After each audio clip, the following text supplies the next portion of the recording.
El conflicto armado empezó hace 60 años atrás. Estos conflictos empezaron por la desigualdad, como lo fueron la repartición de tierras, la falta de espacios para la participación política, la cual empezó por una serie de conflictos empezados por el periodo llamado la violencia entre 1946 y 1963. Este se regía por el Partido Conservador y el Partido Liberal, los cuales libraron 54 guerras civiles, entre las cuales fueron 14 conservadoras contra liberales, 2 liberales contra conservadores y 38 liberales contra liberales. Seguido a esto aparecía el Bogotazo, ocurrido el 9 de abril de 1948. Esto fue dado por el asesinato del candidato a presidencia Jorge Eliezer Gaitán, el cual desató una ola de violencia por la ciudad hasta expandirse por el país. Años después surgió el Frente Nacional, dado por un pacto el cual los partidos se turnaron la presidencia y se repartieron la burocracia a los diferentes niveles del gobierno en partes iguales, es decir, 4 periodos presidenciales, 2 liberales y 2 conservadores. Entre este periodo empezó 24 de julio y de 1956 hasta 1974.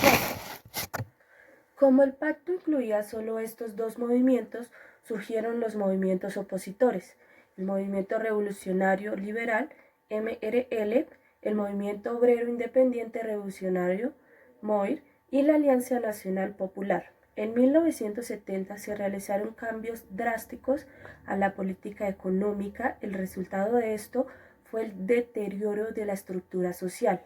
Pasando de esto, llegamos a 1978-1982, cuando el presidente del Partido Liberal, Julio César Turbay Ayala, conocido por promulgar el Estatuto de Seguridad bajo el objeto de apaciguar las revueltas, esto desencadena numerosas violaciones a los derechos humanos. A mitad del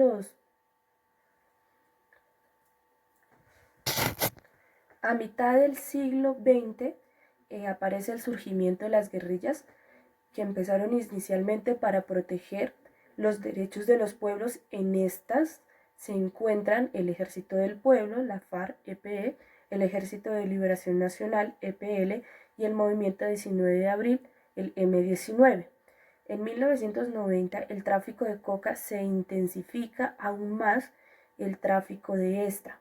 En Bolivia y Perú se producía el 90% de la coca y esta era vendida a Estados Unidos.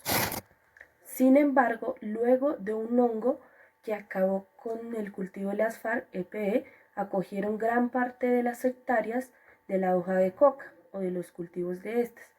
Terminamos con las fuerzas de seguridad, es decir, el ejército, la armada y las fuerzas aéreas, que tienen como objetivo la erradicación de la amenaza comunista. El Estado colombiano reconoce los derechos de las víctimas. Es importante que las víctimas del conflicto armado de nuestro país estén informadas de las formas y rutas para acceder a estas medidas de asistencia, atención y reparación.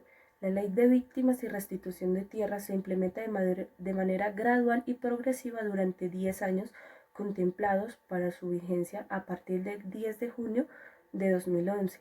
Esto significa que las víctimas accederán a los programas por etapas de acuerdo a su grado de vulnerabilidad.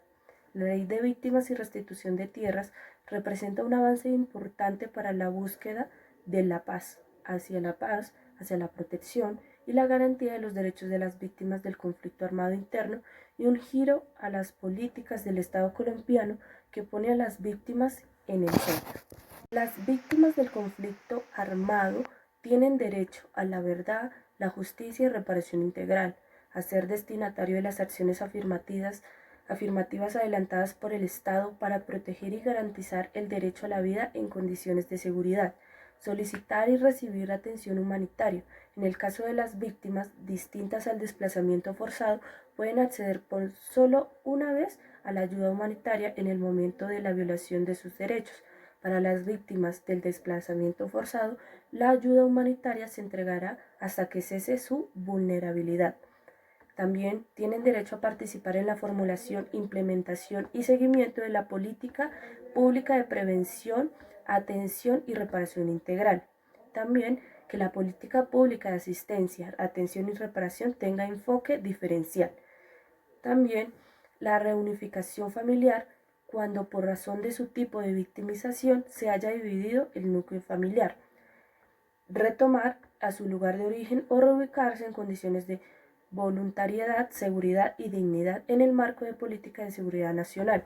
La restitución de la tierra si hubiese sido despojada de ella.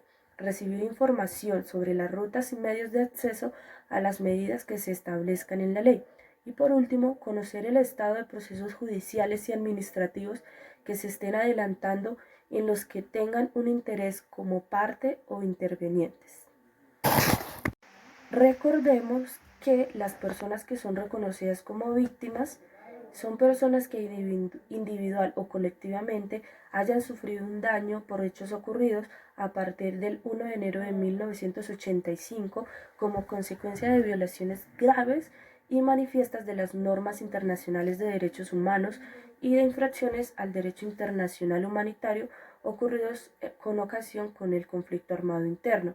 También se consideran víctimas las personas que hayan sufrido un daño al intervenir, asistir a la víctima de los hechos antes referidos que estuviese en peligro o para prevenir esa victimización. También son víctimas los niños que nacieron a causa de un abuso sexual cometido en el marco del conflicto armado. También son víctimas el cónyuge, compañero o compañera permanente, parejas del mismo sexo y familiar en primer grado de consanguinidad. Primero civil de la víctima directa, cuando ésta se le hubiese dado muerte o estuviese desaparecida. A falta de estas, lo serán los que se encuentren en el segundo grado de consanguinidad ascendente. También son víctimas los miembros de la fuerza pública que no se encuentren cobijados por el régimen especial que les es aplicable. Los niños, niñas y adolescentes que hubieran sido desvinculados del grupo armado organizado al margen de la ley siendo menores de edad. La cónyuge, compañera, compañero permanente o los parientes de los miembros de grupos armados organizados al margen de la ley serán considerados como víctimas directas por el daño sufrido en sus derechos en los términos del presente, pero no como víctimas indirectas por el daño sufrido por los miembros de dichos grupos.